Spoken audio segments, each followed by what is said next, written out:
పాకిస్తాన్ పరిస్థితి అడకత్తెరలో పోకచెక్కలా మారింది. మూర్ఖత్వంతో భారత్ మీద దాడులకు దిగి ఇప్పుడు తలపట్టుకుంటోంది.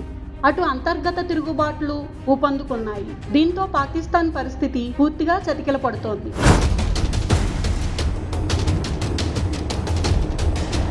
పాకిస్తాన్లో పూర్తిగా గందరగోళం నెలకొంది.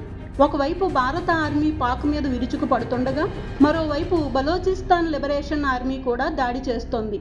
బలోచిస్తాన్ను స్వతంత్ర దేశంగా ప్రకటించుకునే దిశగా బలోచిస్తాన్ లిబరేషన్ ఆర్మీ, ఇతర వేర్పాటువాద గ్రూపులు అడుగులు వేస్తున్నాయి. తాము స్వాతంత్రం పొందామని, బలోచిస్తాన్కు ప్రత్యేక దేశంగా గుర్తించాలని ఐక్యరాజ్య సమితి, ప్రపంచ దేశాలకు విజ్ఞప్తి చేశాయి.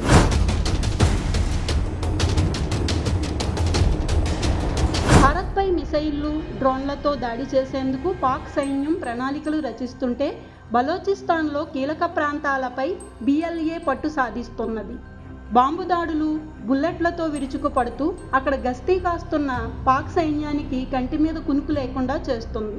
మొత్తంగా ఇటు తూర్పు ప్రాంతమైన భారత్ నుంచి, అటు పశ్చిమ ప్రాంతమైన బలోచిస్తాన్ నుంచి జరుగుతున్న దాడులతో పాకిస్తాన్ ఉక్కిరిబిక్కిరి అవుతుంది.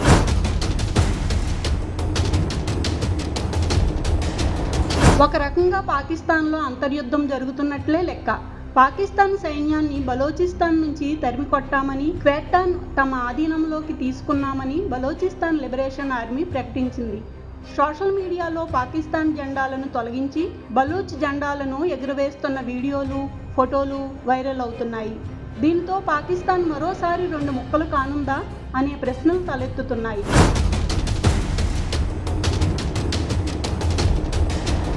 మొత్తానికి పాకిస్తాన్ చేతులారా చేసుకున్న పాపానికి ఇప్పుడు శిక్ష అనుభవిస్తోంది.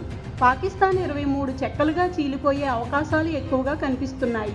మొత్తంగా చెప్పాలంటే పాకిస్తాన్ పూర్తిగా చతికిలపడిపోయే రోజు దగ్గరలోనే ఉందని అనిపిస్తోంది.